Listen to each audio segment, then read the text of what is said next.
Muy buenas tardes, nuestro público de la Escuela Profesional de Ciencia Política. El día de hoy estamos reunidos tanto aquí por Meet como por la transmisión en directo en Facebook en los viernes politológicos, esta actividad impulsada desde la Escuela Profesional de Ciencia Política. Esta vez en el semestre 2025-2 estamos en nuestra primera fecha de los viernes politológicos. En esta oportunidad nos acompaña como ponente el magíster César Augusto Durán Ibáñez, quien es psicólogo por la Universidad Nacional Federico Villarreal, así también es sociólogo por la Universidad Nacional Mayor de San Marcos, con magíster en sociología y mención en estudios políticos por la Pontificia Universidad Católica del Perú. Además, también ha realizado investigaciones sobre autoritarismo urbano y rural y también ponencias sobre la personalidad política. Además, el magíster César Durán ha sido profesor en nuestra escuela profesional en el curso de psicología política, y el tema que nos trae a reunirnos esta tarde es el tema denominado psicología, sociedad y política. Así que, doctor, profesor, sin más preámbulo, le cedo el uso de la palabra para que pueda iniciar con su disertación. Adelante.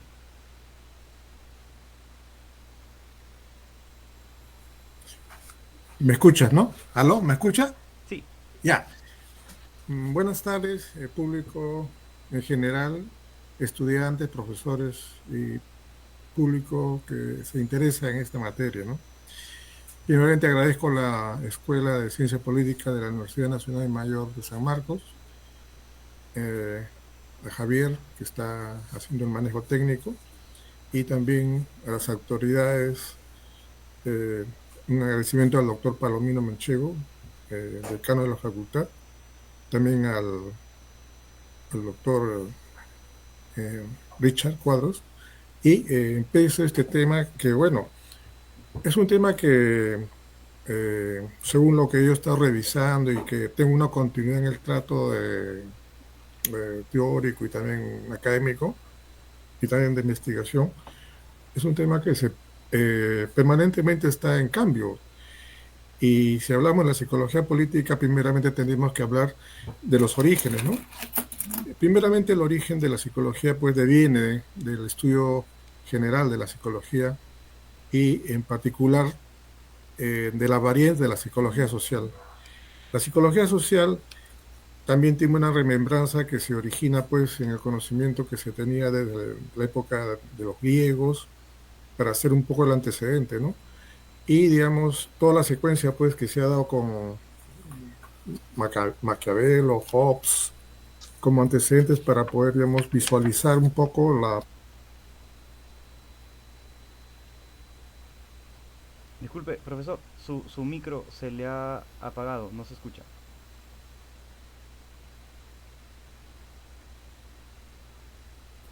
¿Cómo podríamos definir el origen? Según las referencias que he estado revisando, el origen en concepto académico se podría decir que es con Le Bon, que es un estudioso francés quien publicó un libro sobre política en el hacia fines del siglo XIX. Otro pensador que también atribuyó, digamos, una suerte de aporte a la psicología social y política es Sigmund Freud. Estos son los componentes iniciales que originan de alguna manera un tanto la psicología social y también como el contenido de lo que es la psicología política, ¿no? Eh, ¿Cómo es el origen de la psicología social? El origen está dado principalmente por esos grandes movimientos mundiales que se sucedieron a raíz de la Primera y Segunda Guerra Mundial. A raíz de la Primera Guerra Mundial y también con la presencia de los movimientos revolucionarios en Rusia, Alemania, hay la presencia pues de estos grandes pensadores de su momento políticos como lo fueron Lenin, Gramsci, Pareto y también los grandes expositores de la teoría elitista, ¿no? Mosca, en Italia también la presencia pues, de Pareto, ¿no? Estos elementos que aparentemente eran expositores teóricos van contribuyendo de alguna manera a la presencia o insurgencia de los pensamientos para ir consolidando, digamos, los inicios de la psicología política. No todavía como una disciplina, sino como un aporte para poder, digamos, paulatinamente ya ir consolidando esta disciplina, ¿no? Otro de los puntos que también hay que tomar en cuenta es que con el advenimiento ya del fascismo y el nazismo, se van viendo pues, la presencia de personas que van dando ingredientes para la formación de las teorías políticas y también como parte de la formación un poco más adelante de la psicología política, ¿no? Uno de los grandes pensadores que en aquel instante aportó una suerte de conocimiento a las teorías de la psicología, viene dado por Sigmund Freud y también Erich Fromm, psicoanalistas, ¿no? También veremos pues, la presencia de Wilhelm Reich y también de alguna manera la presencia de Horkheimer, miembro de la famosa Escuela de Frankfurt. Ellos van consolidando el pensamiento en base a lo que ya denominaríamos psicoanálisis y marxismo, ¿no? Estos elementos van paulatinamente formalizando lo que es el concepto teórico de una posición en la psicología política.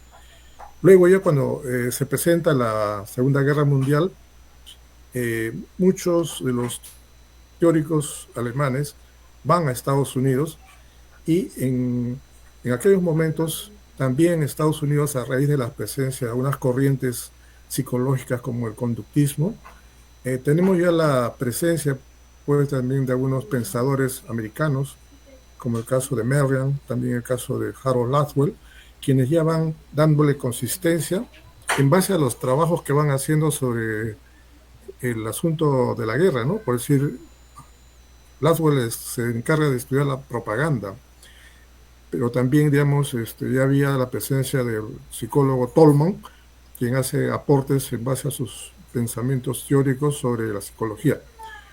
Ahí vamos viendo, pues, que más adelante vamos a conceptualizar que se van formando las corrientes teóricas para la formación de la psicología política. Principalmente tenemos la formación teórica europea que va dándose con el psicoanálisis, el marxismo, y también la presencia de las ideas conductistas, ¿no? En Estados Unidos. Entonces, hay que tener en cuenta mucho esto porque ya después, en la actualidad, vamos a ver, si no tenemos una claridad respecto, cómo la psicología va tomando la teoría y también, de alguna manera, la influencia de estos pensadores, ¿no? Luego de que se sucede ya el fin de la guerra, aparecen muchos historiadores, investigadores y hasta filósofos que van dando una explicación teórica de la guerra. Y ahí es donde surge la presencia de Teodoro Adorno, miembro de la Escuela de Frankfurt, un estudioso en materias de estética, filosofía, sociología, que formaliza a través de su trabajo La personalidad autoritaria, un cimiento para la psicología política, ¿no? Es un referente, a pesar de que el trabajo era psicoanalítico y no era un trabajo esencialmente de psicología política, es una base para poder ya tomarlo como referencia para la psicología política. Conjuntamente con su equipo hace estudios sobre los orígenes y motivos que se dieron en la Segunda Guerra Mundial y explica eso a través de una serie de investigaciones de tipo directo, ¿no? A través de pruebas y una investigación muy interesante para explicar qué fue lo que motivó la conducta, ¿no? De los miembros de las poblaciones en Europa para que se produzca la Segunda Guerra Mundial y también todo aquello que se derivó de eso, en especial el holocausto judío. Entonces, ese estudio es un elemento básico para poder estudiar la personalidad y el autoritarismo.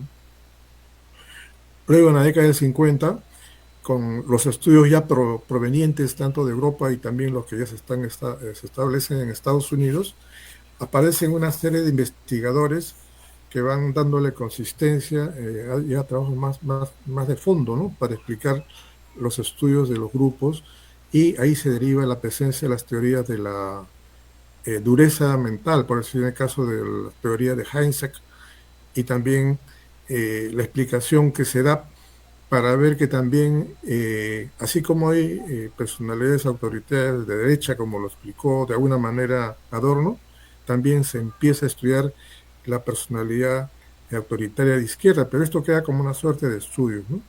Y también se toma en cuenta bastante la presencia de los estudios sobre el comportamiento político y también las actitudes electorales con Lassafer.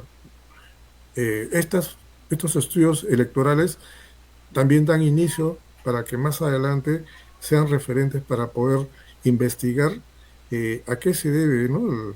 El voto ciudadano.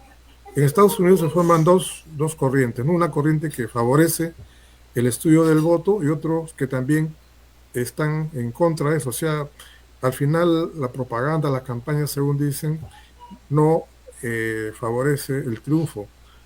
Por el contrario, otros dicen que solamente son referentes. Entonces, estas dos posiciones también dan continuidad a la presencia del factor electoral para el estudio de psicología política. Pero antes quiero detenerme en el sentido de que fue Harold Latwell el que es señalado como el padre, ¿no? El padre de la psicología política, en base a sus estudios derivados de la guerra, la propaganda y también del político. Entonces, eh, mucho es la referencia que se hace de Harold Lawler como el iniciador ya del estudio de la psicología política. Y como he explicado, ya en la década de los 50 se amplía la investigación de los grupos, de las conductas electorales, y así llegamos pues que se consolida un grupo mucho más sólido, ¿no? Para poder, digamos, visualizar y también darle consistencia a que la psicología política tiene influencia europea y también norteamericana, ¿no? Esto es básico porque a veces avanzamos y a veces no sabemos por qué estamos haciendo algún tipo de estudio, actividad, o cuando explicamos un fenómeno, a veces tenemos que ver un poco el antecedente y siempre tenemos que referirnos a alguna influencia teórica, ¿no? Luego llegamos pues ya con el paso de los tiempos, en la década de 60 se enfatiza en las conductas de los comportamientos sociales primeramente, ¿no? Pero al no explicarse a qué se debe, o una explicación que se le puede dar es el comportamiento social. Y ya empiezan a haber, digamos, una suerte de motivaciones para que se explique a qué se debe, ¿no? El comportamiento o la conducta social de los grupos, porque en ese instante recién se va consolidando la presencia del estudio de la psicología política. Entonces, el comportamiento de los grupos y también las actitudes que van tomando de una manera para explicar políticamente por qué se dan estos movimientos de grupo, paulatinamente ya dan conformación en la década de los 70 a la presencia ya de la psicología política como una disciplina, ¿no? Es así que Newston, una psicóloga, hace el primer manual en 1971, después también ya se va creando la Sociedad Internacional de Psicología Política, también se lanza una publicación. Entonces, podemos decir que en la década de los 70 ya se consolida la formación de la psicología política como una carrera o como una disciplina ya reconocida, ¿no? Pero también vemos un problema. El problema está que, según se visualiza ya posteriormente, la psicología política es una confluencia, ¿no?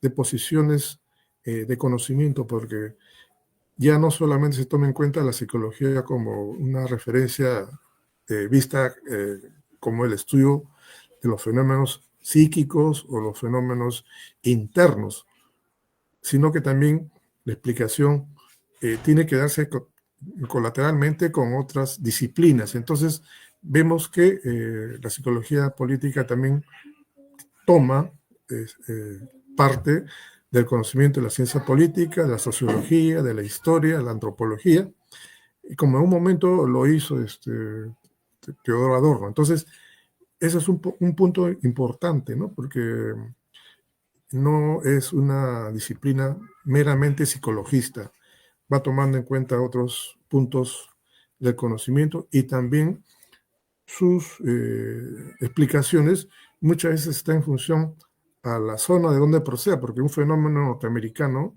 o un fenómeno europeo no puede ser similar a un fenómeno en África, en América Latina o en Asia, ¿no? Entonces, ahí va viéndose que también la explicación de la psicología política tiene que tomar en cuenta la referencia, ¿no? Y otro punto que también se tiene que tomar en cuenta es que a veces los resultados son relativos, porque no podemos aplicar una situación estudiada en Estados Unidos con una situación estudiada en Europa o también con una situación estudiada en Latinoamérica, ¿no? Y ahí esto nos conduce ya a otro punto, ¿no? Ya estamos pasando del estudio de la influencia europea con Le Bon, la presencia del marxismo, y también la influencia de los estudiosos norteamericanos, ¿no? Conductistas, también Merriman, Laswell, y también los otros investigadores que se abocaron al estudio de los comportamientos y grupos. Entonces, en la década de los 80 y 90, también se presenta una corriente de los investigadores de la psicología política latinoamericana, que es el otro punto que también tenemos que tomar en cuenta para poder ir dando una idea de cómo es la psicología política, ¿no? A raíz de los fenómenos que se dan en Latinoamérica y también en base a ciertos casos que ya se estaban presentando de tipo político, social, insurge la presencia de teóricos psicólogos que dan perspectiva a lo que es la psicología política latinoamericana. Entonces ahí tenemos a Martín Baró, a Marisa Montero y también la presencia de Rodríguez Cosot, un argentino. También hay presencia de mexicanos. Entonces ellos van tomando en cuenta que la psicología política tiene que también tomar en cuenta la realidad de Latinoamérica. Entonces vamos viendo también que ahí ya se van consolidando tres visiones, ¿no? O tres antecedentes, ¿no? Luego también es muy notoria la presencia, la influencia de la psicología brasileña, ¿no? Y ahí ya empieza a ver si la psicología es política o la política está con la psicología. Entonces, prácticamente en algunos lugares, como la situación que da este psicólogo Martín Baró, él considera que la psicología debe ser una psicología libertaria y comprometida. Entonces, ya genera toda una corriente a nivel de la psicología política. Y también en Brasil la presencia de la psicología política es una psicología también comprometida, ¿no? Hay mucha influencia marxista y en el caso pues de la influencia que se da a nivel de Estados Unidos, pues vemos que son presencia de estudios o psicólogos estructuralistas, muy positivistas, que van en función al fenómeno político. No entran mucho en el detalle de la visión teórica o crítica, ¿no? Entonces, ahí van consolidándose visiones para poder paulatinamente ir generando pues posiciones de estudio, de explicación en la psicología política, porque sin estos elementos, muchas veces el trabajo, la visión del psicólogo político no podría ser, pues, no podría tener una visión de objetivos o de explicaciones, sino se explica la influencia que tiene en su formación, ¿no? Y eso es muy importante porque eso a veces, si no se tiene el estudio previsto, muchas veces caemos solamente, bueno, de repente un simplismo y a veces no explicamos los orígenes, ¿no? En el caso peruano, por decir, hay un ejemplo, ¿no? Carlos Franco, que es considerado el psicólogo político más característico, tuvo una formación europea marxista, porque la tesis que él realizó para graduarse tiene un contenido social, un contenido de la posición de Erich Fromm. Entonces, ahí se está dando pues la presencia del elemento teórico de influencia, ¿no? Porque muchos no se explican por qué Carlos Franco, que es el primer psicólogo peruano, tiene una influencia de carácter teórico en su trabajo. Es que él se formó pues en Europa, y en Europa la influencia marxista era muy marcada, ¿no? Entonces, esa es una explicación que a veces, yo he visto que a veces dicen, ¿por qué es marxista? Claro, él tuvo una formación europea en psicología y después sus trabajos tenían bastante contenido teórico marxista. Y aparte, pues él se dedicó más a la sociología, ¿no? Pero tuvo ese carácter, ¿no? Esa influencia en su explicación, en sus estudios. Y eso se explica a uno, si ya va viéndose como estamos analizando, que el factor de la formación es básico en cuanto al contenido de sus teorías de formación, ¿no? Él estuvo en Europa y, bueno, tuvo esa influencia, ¿no? Y ese es un motivo para poder explicar muchas veces la teoría, la investigación, también la práctica, ¿no?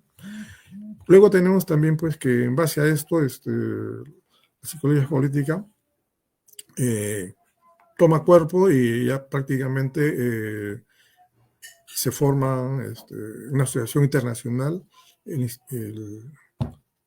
la psicología política a nivel de sociedad internacional.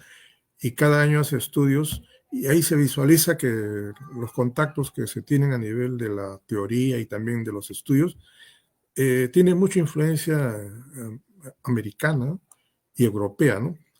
La latinoamericana no es muy marcada, porque es con mucha influencia de tipo teórico europeo y americano. Entonces, ahí se visualiza, porque quienes tienen más presencia son universidades de Europa y de Estados Unidos. Entonces, un poco la explicación también va por ese lado para poder, digamos, ir sacando algunas conclusiones en cuanto a cómo se va visualizando la psicología política. Y otro punto que también he logrado observar es que ya la temática, como les dije, pues abarca todos los campos, ¿no? Cuando uno revisa los trabajos que se efectúan en los congresos internacionales, toman bastante elementos de carácter politológico, sociológico, antropológico. Entonces, se nota pues que ese es un elemento de convergencia, ¿no? De que en la psicología política hay presencia de muchos campos del conocimiento, ¿no? El otro punto que me tocaría pasar a ver, que es también un componente de lo que es la personalidad. Últimamente en México, y aparte de eso, estudios que se han hecho en Europa, van viendo un punto importante de lo que es la presencia de la psicología, ¿no? La psicología tiene dentro de uno de sus campos el estudio de la personalidad, ¿no? Y ya viendo ya lo que podríamos decir la parte de estudios que se han efectuado, hay en México al menos una tipificación, ¿no? De lo que es la personalidad que está, digamos, afectada por el manejo del poder, ¿no? Según un mexicano, acá tengo Bartolomé Senzano. Bueno, no. Bueno, el hecho es que en México y en España se han efectuado unos trabajos por los cuales, digamos, se han realizado estudios sobre la alteración de la personalidad de personajes en el poder, ¿no? Según indica un español, profesor Canales,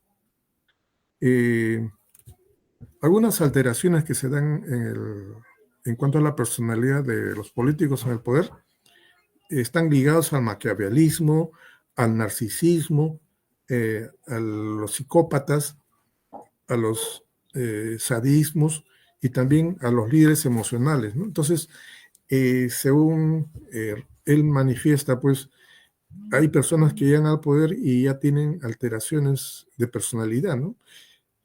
Por decir, todos sabemos pues que el maquiavelismo, esa tendencia siempre de poder, digamos, sacar ventaja de las intrigas, ¿no? Las conductas que se dan a nivel del poder para poder perjudicar o ganar o causar daño. Entonces, esa es una de las alteraciones que hay a nivel personalidad, ¿no? Del maquiavelismo de algunos políticos. Otro también es el narcisismo, ¿no? Aquellos que se consideran un problema del amor propio, el ególatra, el que precisamente centra en su personalidad todo alrededor. También tenemos el caso de los psicópatas, según, bueno, son estudios o aportes que están dando, ¿no? Que ya mayormente psicópata es una alteración de fondo de la personalidad, ¿no? Y también hay otros que son señalados como sadistas, personas que sufren, disfrutan del sufrimiento de otros. Y también tenemos el caso de los que son los líderes emocionales, ¿no? Uno siente la proximidad de un líder y pues llora, sufre, hasta se pueden sacrificar. Entonces vemos pues que a nivel de lo que podía ser el manejo del poder y de los políticos, muchas veces hay alteraciones a este nivel, ¿no? Ese aspecto pues es una cuestión pendiente todavía, ¿no? ¿Quién podrá hacer una observación o quién podrá hacer el tratamiento, ¿no? La cura? Es un punto también que queda mucho en el debate, porque generalmente pues eso lo podría hacer un psicólogo clínico, un psiquiatra, o de repente el psicópata es capaz pues de estar por encima de eso y bueno, sigue en el poder. Entonces, ese es otro punto a tratar en cuanto a la personalidad desde el punto de vista político, ¿no? Porque ustedes saben que mucho se habla de la política, pero muy pocas veces se habla de las patologías. Y también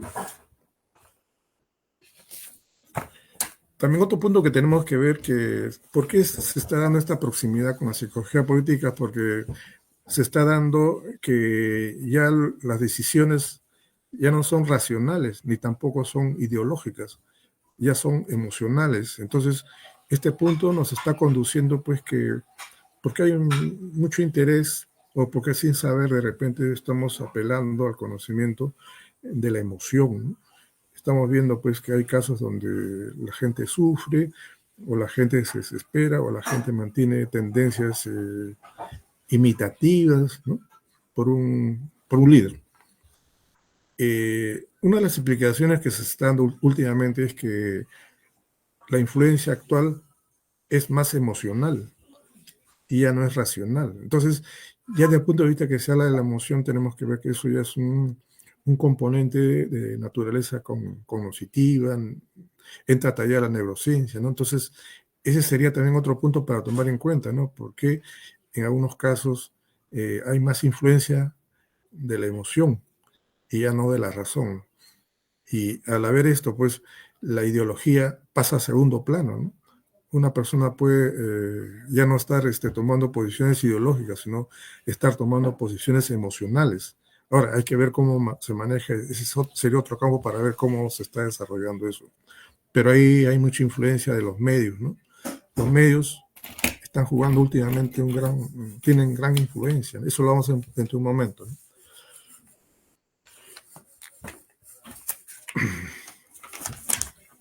El otro punto de los comportamientos, que también son los comportamientos colectivos, es un comportamiento que inicialmente estuvo estudiado por la psicología social.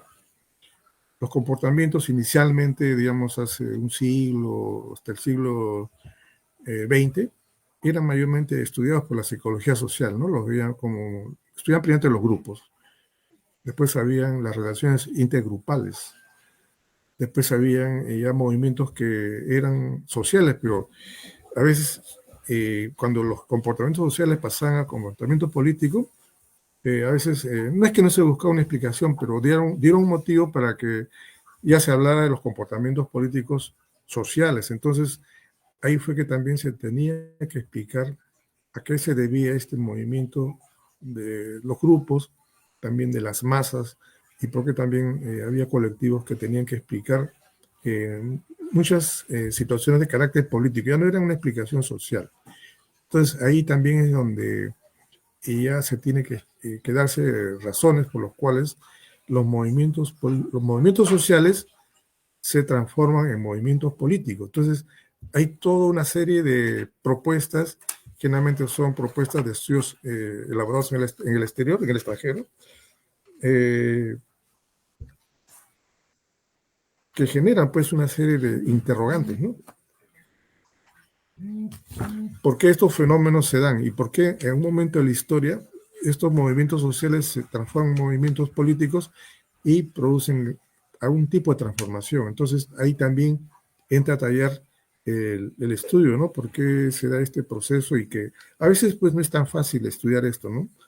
Porque pasar de un movimiento social a un movimiento político requiere pues todo un proceso, ¿no? Y a veces realmente se producen cambios, pero a veces eso también está en función a cómo se movilizan los grupos, cómo dicen, ¿no? Cómo se maneja la masa, ¿no? Y cómo en la masa el individuo pierde su noción, se integra a la masa y pues es uno más. Y a veces ahí es donde entra a tallar el líder, ¿no?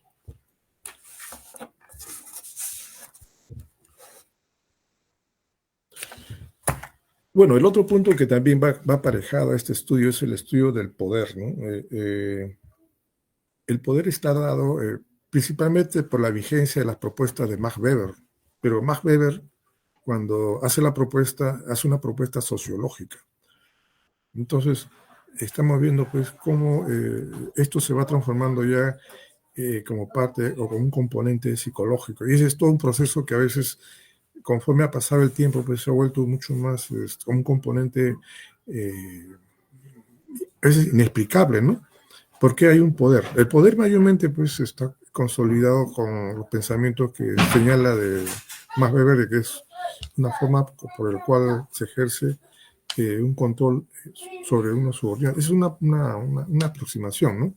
Pero en qué momento el poder ya se transforma en algo más, en algo que, digamos, se interioriza y puede, digamos, someter, ¿no? Someter, primero puede someter a un grupo, pero ya el sometimiento de poblaciones, naciones, y también puede haber un sometimiento internacional. Entonces, eso también es todo un proceso de estudio que mm, creo que mayormente tiene un componente de estudio sociológico y político, pero no desde el punto de vista de lo que hemos visto, las emociones y también de cómo la psicología política lo observa, ¿no?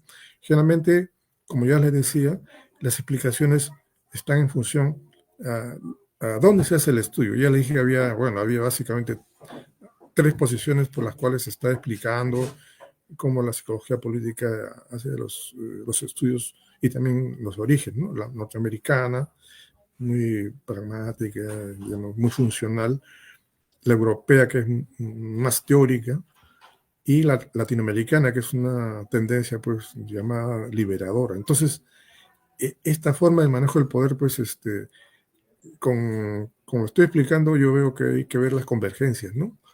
Las convergencias son variadas, son relativas. No podemos aplicar un poder en Estados Unidos como en Perú, como en Rusia, en China, ¿no? Componente distinto. Y, digamos, siempre hay una explicación, pues una explicación en este caso teórica, pero derivada pues de la posición que sale después del pensamiento de Max Weber, ¿no? La forma de la fuerza, el poder, cómo se supedita. Entonces, de ahí se origina, pero como les he señalado, siempre se desprende una forma ya que tiene que incluirse en el trabajo de la psicología política. Y eso requiere mucha abstracción.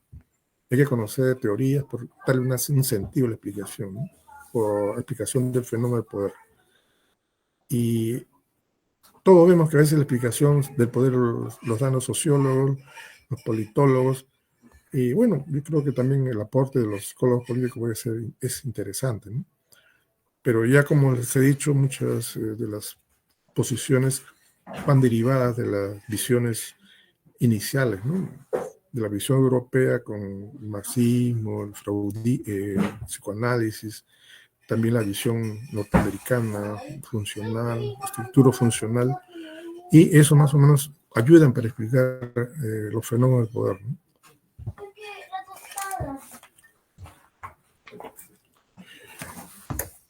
Un punto aparte también que ya continúa con el tema es el autoritarismo, ¿no?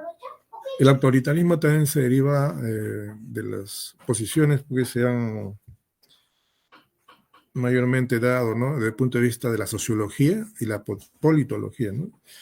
Todos hablamos del autoritarismo, pero a veces en la mayoría de las veces hay visiones sociológicas y politológicas, pero el autoritarismo también tiene un alto componente psicológico y eso a veces no ha sido tan explicado. Últimamente, la explicación autoritaria del autoritarismo, como ya le dije, ¿no?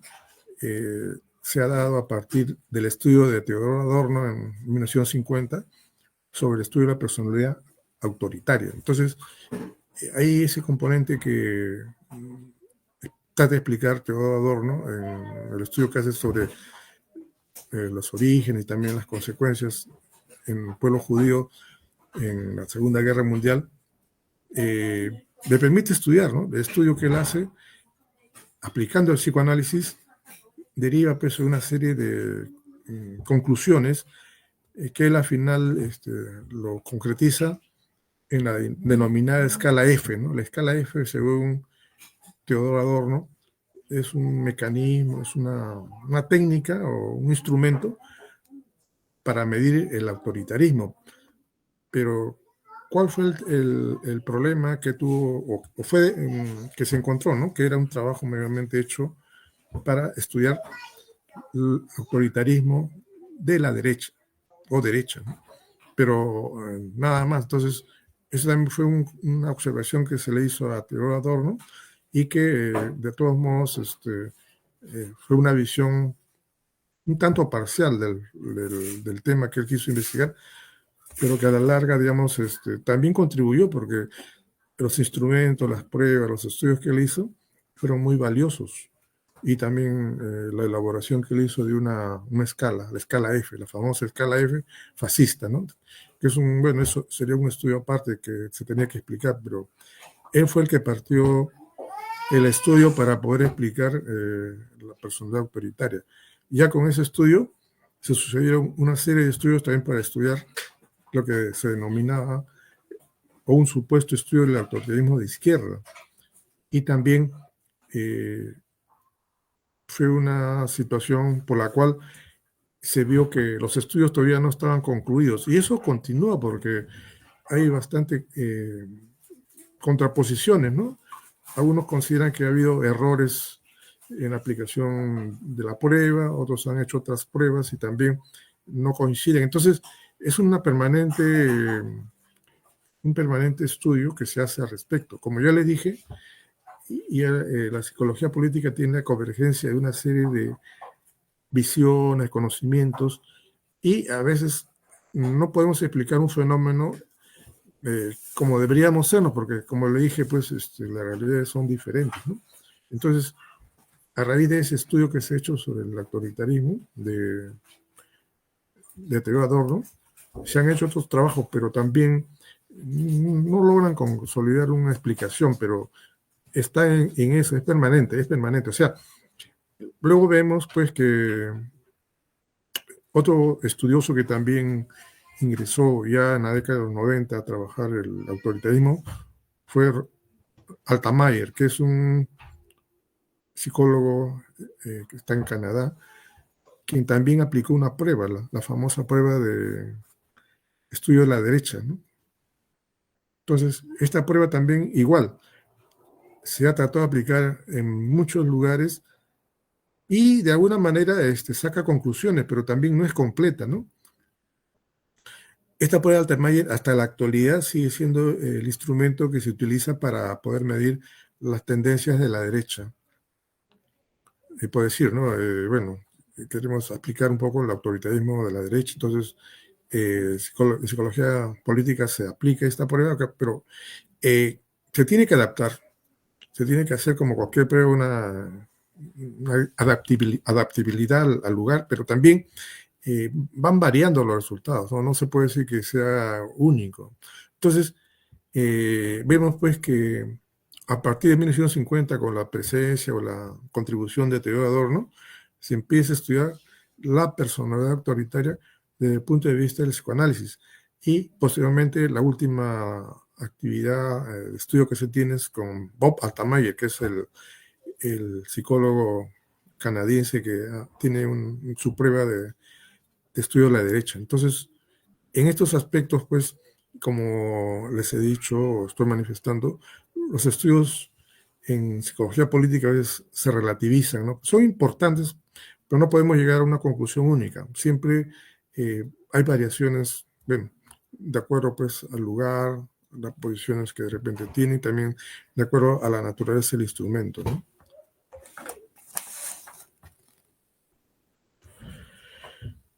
Otro punto que también está ligado a la presencia del estudio de la psicología política es el populismo, ¿no?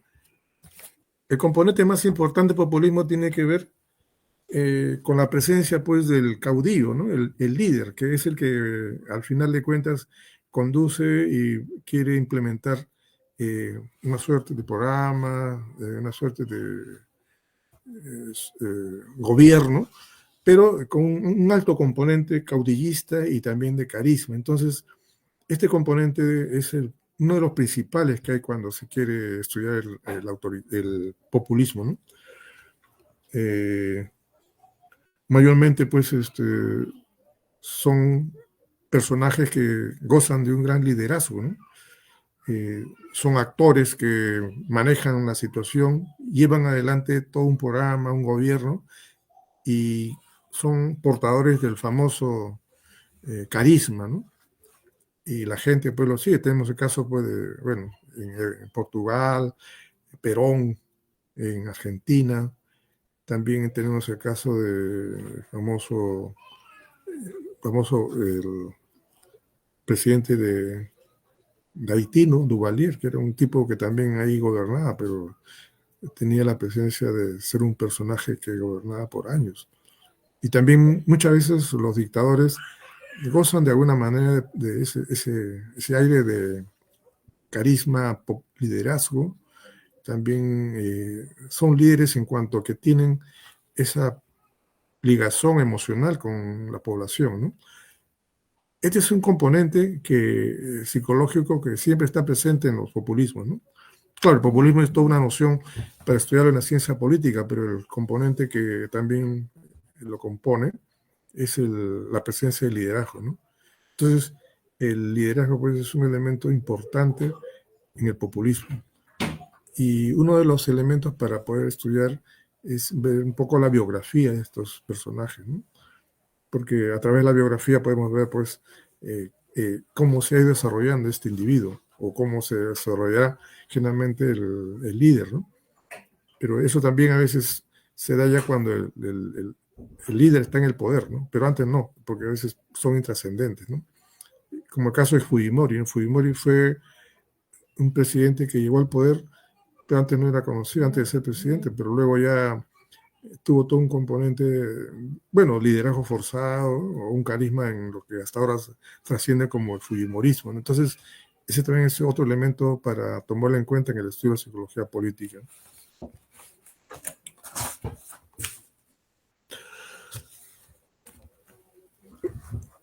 Ya como estaba manifestando,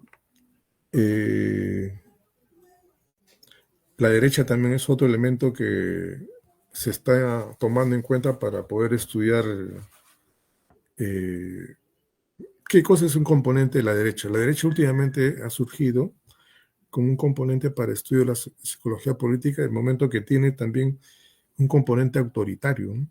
Y ya como hemos dicho, el componente autoritario tiene un componente de poder y también lo que hemos visto hace un poco, el populismo, que es un componente de liderazgo y también del carisma, la emocionalidad. Entonces, en el estudio de la derecha, según un último estudio que he leído, hay variaciones, ¿no? Hay unos que pueden ser más neoliberales, otro también puede ser una derecha conservadora, otros pueden ser más populistas y también pueden ser autoritarios. Entonces, estos componentes también pues tienen una situación que puede investigarse, ¿no? Por eso cuando actualmente ahora hablamos en la derecha hay pues estos componentes y son varios grupos, no hay una sola derecha. ¿Por qué? Algunos son populistas, otros son neoliberales, liberales, otros son autoritarios. Entonces, generalmente pues a veces no se congregan, ¿no? Pero al menos estos componentes que son parte del estudio de la psicología política están integrando los componentes de la derecha. Entonces, si uno quiere estudiar la derecha libertaria, la populista, la autoritaria, tenemos pues que estar en eso, hasta la derecha conservadora, ¿no? O tradicional. Entonces, son elementos muy importantes para ver.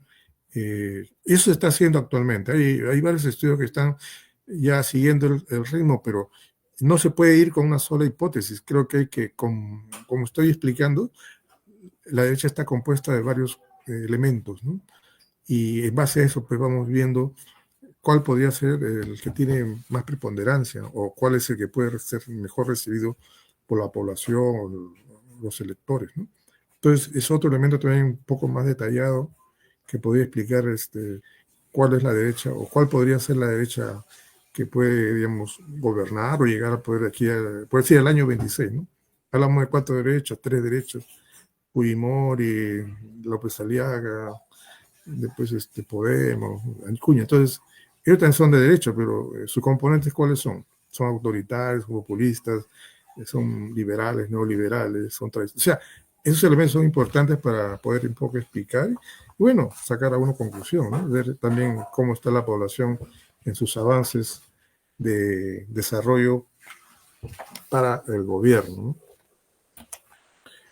Bueno, también un poco más la psicología política también ingresa al terreno del estudio de la democracia de una manera indirecta, porque en una última tesis que he visto en la Católica, bueno, por el profesor Agustín Espinosa también de asesor, se toma en cuenta el estudio de la legitimidad del sistema político a través de estudios psicopolíticos. Entonces, vemos que también uno de los puntos para estudio de la psicología política es la democracia, a través de estos elementos de estudio, ¿no? Que es el estudio psicopolítico.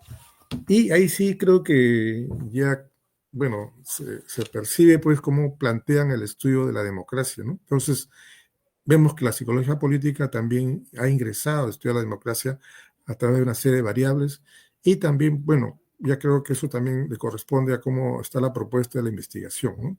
Pero también eso tiene que ver porque en el estudio de la democracia tenemos que ver actitudes, conductas, posiciones y, bueno, eso se hace a través del manejo. Pues. Y como le digo, es importante ver cómo se plantea el estudio de democracia desde el punto de vista de la psicología política, porque también ya les estoy manifestando que es un campo en el que también se ha ingresado a estudiar con consistencia, ¿no?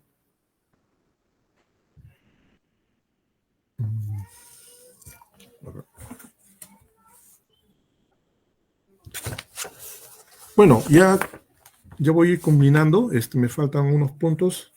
También el otro punto que se puede sacar como un aporte de la psicología política es el estudio de la memoria, ¿no? El estudio de la memoria tiene que ver un poco, no tanto un poco, sino tiene que ver con la historia de vida y también con los elementos por los cuales se generan los conflictos. Y ustedes saben que los conflictos pues están ligados muchas veces a las conductas determinadas, bueno, de población, de personas. Entonces, en ese aspecto, la memoria también ya ingresa como un campo de estudio de la psicología política, ¿no? Para ver cómo ha sido la historia de vida pues, de todos aquellos personajes o de los grupos o cómo se llevaron a cabo muchas actividades de repente trascendentales, ¿no? Negativas o no, que se llevaron a cabo en determinados lugares y que también es últimamente componente de estudios de tipo social, ¿no? Por así decirlo, en general, es social y también político. Ustedes saben que en la memoria se está aparejando también la presencia pues, del estudio del conflicto, en todo caso, ver los resultados de ese tipo de situaciones, ¿no? Del conflicto. Bueno, ya para ir concluyendo, otras de las aplicaciones que ya se están dando, que se han dado ya de una manera pues ya tangencial, observable, es la influencia pues de la tecnología digital en la cuestión de los procesos electorales, ¿no? Todo esto tiene que ver a partir del 2008 con la influencia que tuvo Obama para manejar todo lo que fueron ya todos los sistemas de las redes, ¿no? De Obama pues empieza ya el trabajo a nivel de las redes, pero también en el 2016 ya se ingresa a trabajar con lo que se ha denominado la influencia de la tecnología ya plena, ¿no? Con el estudio de o la aplicación de las investigaciones electorales a través del manejo de la información en las redes. Y eso se está con el ejemplo de Trump y también de la famosa Cambridge Analytica, que también era una empresa que se dedicó a hacer este tipo de estudios para obtener una influencia electoral en las elecciones que se llevaron a cabo en 2016, y para lo cual esta empresa, la Cambridge Analytica, utilizó la información personal que se tenía en Facebook o en otros componentes de uso común para poder, digamos, darle consistencia a los votos, y por lo tanto también eso tenía la influencia en los resultados electorales, ¿no? Y según eso todavía también se dio con el asunto de las elecciones que se dieron para que Inglaterra se retire, ¿no? El famoso Brexit. Bueno, el punto es importante porque acá se utilizó mucho la psicología al hacer perfiles y también al hacer una suerte de estudio psicobiográfico de cada uno de los miembros para ver los intereses, cuál es la perspectiva en cuanto a votaciones, y utilizando pues las famosas propuestas de la estadística, se iba perfilando más o menos el manejo de la voluntad política, ¿no? Pero también eso pudo haber sido manejado. Entonces, ese es el otro punto que está actualmente en vigencia, ¿no? Porque la empresa que maneja la información digital y también a raíz de eso, pues fue que se tuvo mucho cuidado con los datos personales, porque se tenía en cuenta que como nadie tomaba en cuenta su cuidado, el cuidado de sus datos, esto era manejado libremente por las empresas, y a partir de ese entonces ya se tomó en consideración que los datos personales no podían ser así utilizados por cualquiera, ni por una empresa, ni por un mercado, ni por un encuestador. Entonces, ha devenido de esa experiencia el cuidado de los datos personales, porque eso sirve también para poder, a mí en el caso de la psicología política, para poder efectuar tendencias de votación, o en todo caso también inclinar la voluntad del voto, ¿no?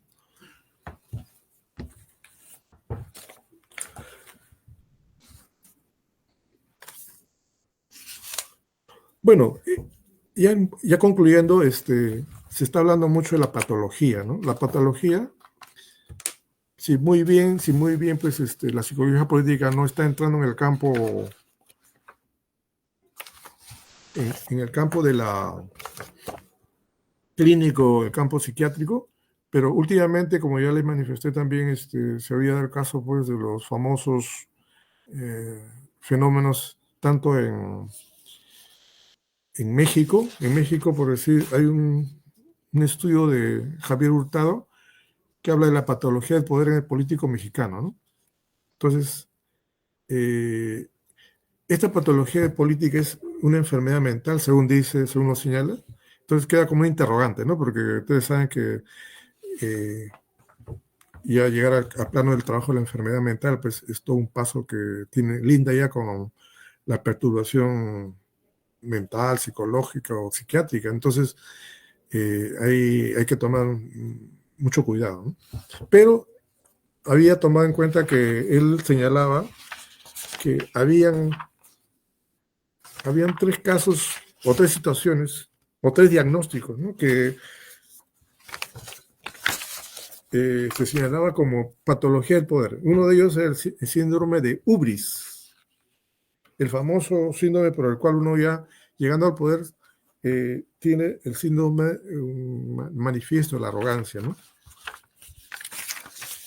La otra patología es la ponerología. es la ciencia del poder o la patología en el cual el político se dedica solamente a hacer daño. Entonces, este estudioso denomina ponerología, la ciencia del mal y la patología del poder.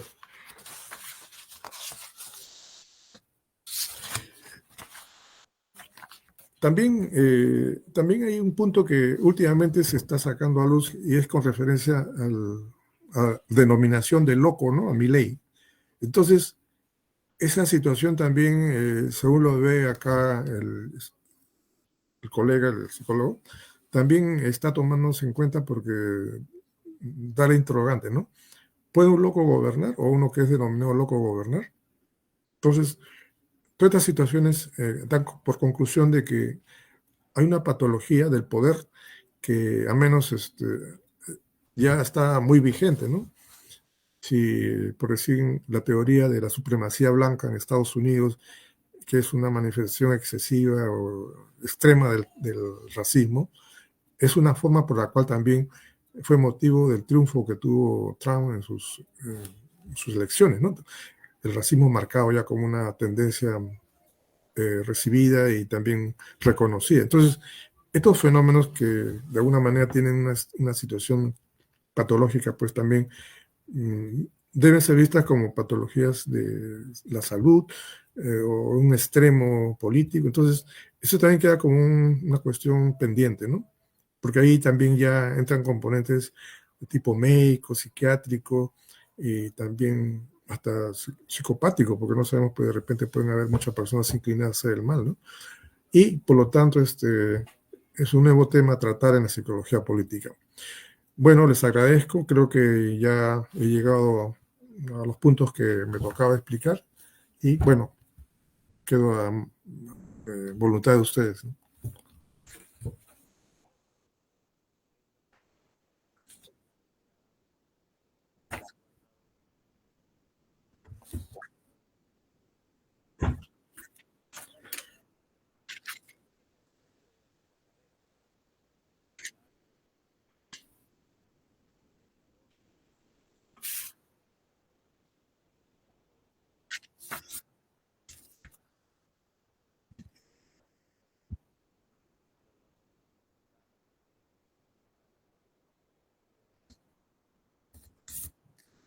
Política, ¿no?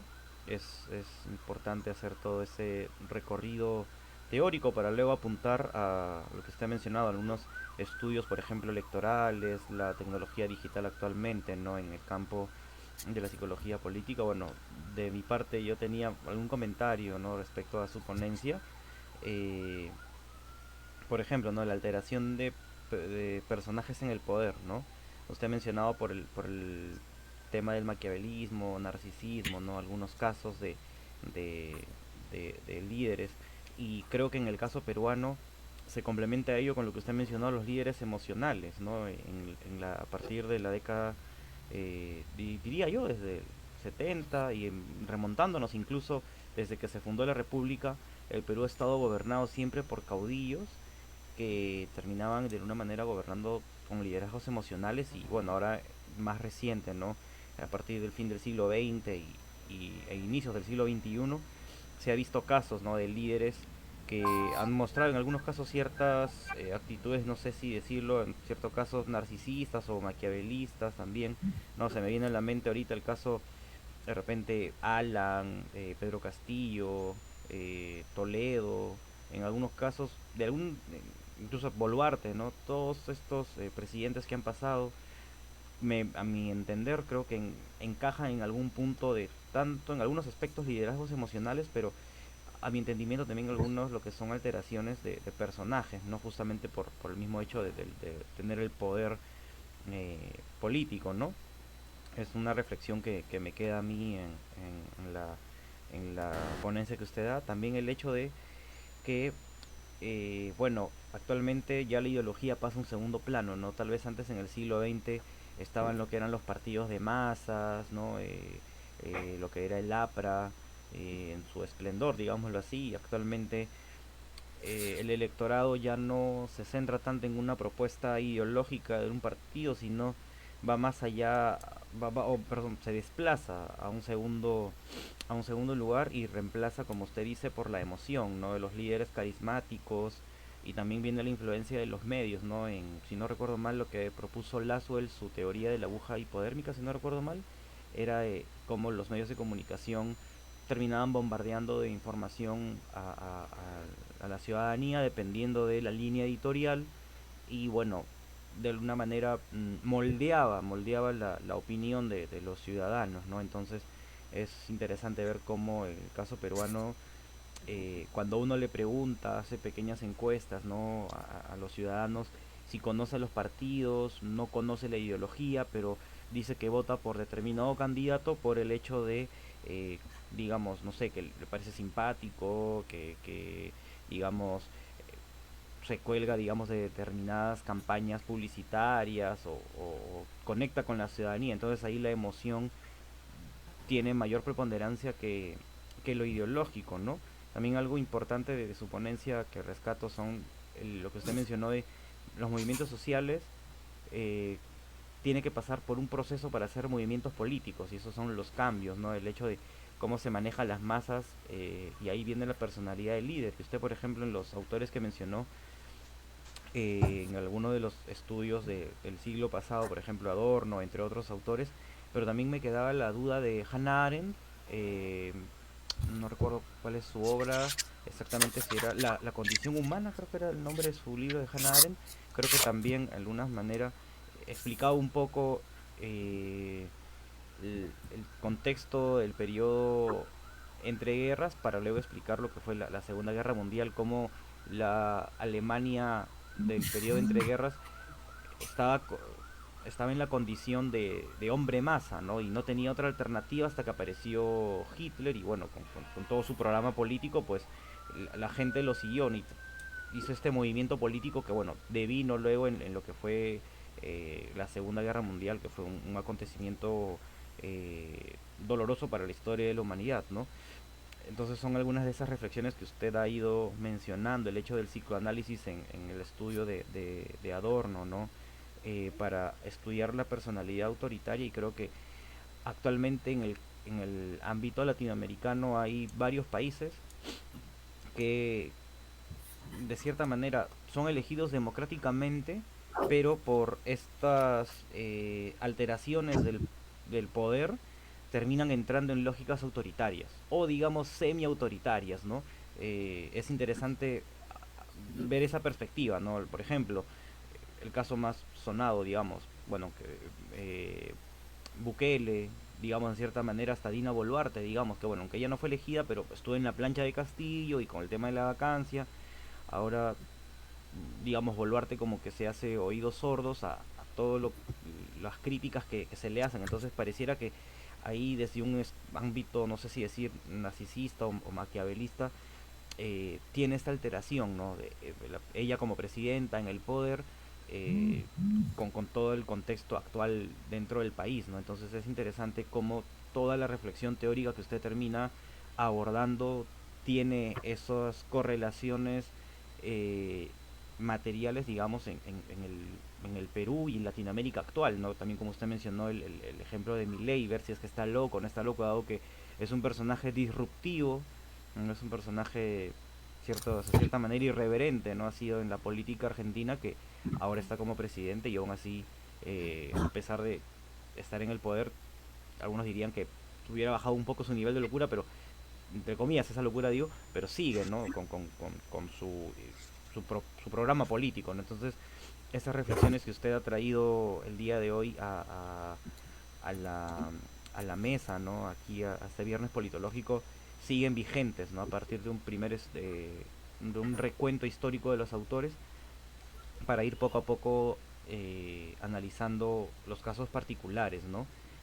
Por ejemplo, como usted mencionó, Weber, ¿no? Max Weber todavía sigue vigente, ¿no? El control sobre los subordinados en una de las acepciones del poder aún sigue estando vigente eh, en algunos casos, ¿no? Entonces es una reflexión de mi parte, profesor, de repente usted quiera agregar algo más a este comentario que yo estoy realizando a su ponencia. Bueno, este tema, como yo le dije inicialmente, tiene el atractivo pues que de repente eh, ahora posibilita, menos yo lo veo así, una posibilidad de convergencia, mucho conocimiento necesario, porque a veces no se puede tomar la psicología política desde el punto de vista psicologista, ¿no?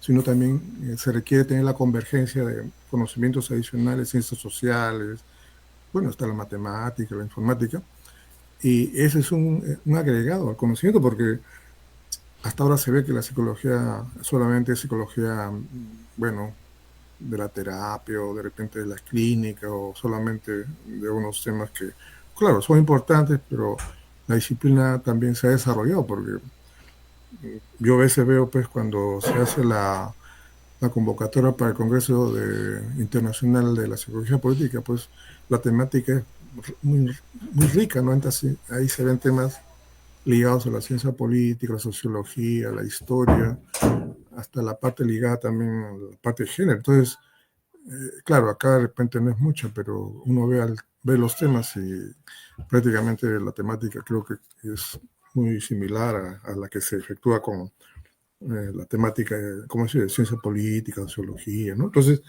por ese lado, pues, yo creo que permite renovar, porque también lo que noto, hay una ausencia de investigaciones al respecto, ¿no? Ligando a la psicología política, ¿no? Hay un grupo, y también en la Católica hay un grupo de profesores que están con ciencia política. Creo que es el más dinámico, ¿no? Pero también me parece que podrían haber adicionalmente más trabajo, porque siempre es necesario, ¿no?, comparar. Y como siempre le estoy reiterando, hay que tomar en cuenta siempre las referencias iniciales, teóricas y metodológicas, porque ya le dije que la europea pues, tiene mucha influencia del psicoanálisis, del marxismo, y eso, bueno, de todos modos, es un elemento que se ha tomado en cuenta para, al menos en el estudio de la psicología latinoamericana con Martín Baró y la psicología brasileña, es muy fuerte la influencia que se da con esa influencia bueno, europea. Y también reitero también que en el caso de Carlos Franco, bueno, el más reconocido psicólogo político del Perú, también su influencia europea, porque es marxista, ¿no? Pero él ya después se ligó más a la parte del estudio sociológico, o en todo caso la psicología social. Entonces, ese es un elemento importante para poder ver también cómo plantea el tema y cómo se hace el trabajo metodológico y ver los resultados. El otro componente también que es necesario estudiar es la parte emocional, ¿no? O sea, bueno, como siempre dicen, no soy cholo, soy del Ande, soy un cholito. O sea, ese elemento a veces juega un factor importante porque muchos se identifican, tienen sentido de identidad con el Cholo o con Toledo o con Castillo, pero es solamente, yo creo, emocional, porque hemos visto que el Cholo, Toledo y Castillo, pues, han obrado tal vez peor, o sea, han doblegado y no les importaba nada, ¿no? Entonces, hacer daño, a pesar de que supuestamente lo hacen por los hombres de la ANDE y todo eso. Entonces, ese componente creo que también habría que superar, ¿no? Porque la mayoría va con eso y ya pues también en caso de Acuña, ¿no? Acuña mucho apela al sentido de la pobreza, que le da una dádiva, ¿no? Y eso, el sentido del pobre también es un sentido emocional que permite pues recolectar votos, ¿no? Entonces, esos elementos emocionales creo que son muy reiterativos, ¿no? Entonces, yo creo que podemos más adelante de repente nuevamente ampliar a un tema y ya pues quedaría tomando en contacto con usted porque la temática es muy variada, ¿no? Y creo que por lo que he visto tenemos que ampliar explicando un poco más algunos de los puntos, ¿no? El populismo, el poder, personalidad, porque he hecho solamente algo, puntos muy generales, ¿no? Pero se puede ampliar, ¿no? Solamente que ahora, como dije, psicología social y política no fue una visión para ver cómo estamos viendo el asunto en general y dando pues estos aportes breves, ¿no? Para que la audiencia pueda tener un conocimiento, pero hay bastante, ¿no? Creo que con eso ya, no sé si podría Sí, algo más. sí, profesor, muchas gracias también. Ha sido, como usted dice, una ponencia muy, bueno, enriquecedora y con varios tópicos que se han ido abordando y claro, podríamos de repente en alguna futura sesión puntualizar en alguno y profundizarlo más, ¿no? Porque son varios temas digamos, tienen relación, pero igual cada uno de esos temas es un mundo en sí mismo. Entonces, sería bueno poder tener, digamos, programar para otra futura sesión de un viernes politológico y contar con usted, profesor. Y bueno, entonces ya con ello, con este compromiso también de su parte de volver a estar con nosotros en una futura ocasión, por esta oportunidad nos despedimos, ¿no? De parte, saludos para usted, de parte también de nuestro decano, el doctor José Palomino Manchego, y también de nuestro director de la escuela, el doctor Francisco Carruitero. Quedamos agradecidos con usted por su ponencia el día de hoy, la cual está transmitiéndose en la página de Facebook de la escuela, y dentro de poco también se va a subir al canal de YouTube que tiene la escuela. Entonces, para cualquier estudioso de este campo de la psicología política que quiera eh, dar o tener algunos eh, primeros puntos por los cuales seguir enriqueciendo su bagaje académico, esta ponencia es un gran primer paso. Entonces, quedamos, profesor, para una siguiente oportunidad, y por esta vez, bueno, concluimos con esta sesión, la primera sesión del semestre 2025-2. Muchas gracias a todos los que han estado acompañándonos, y nos encontramos en el siguiente viernes politológico, que será la próxima semana. Muchas gracias y muy buenas tardes. Buen fin de semana. Bueno, muchas gracias y hasta pronto.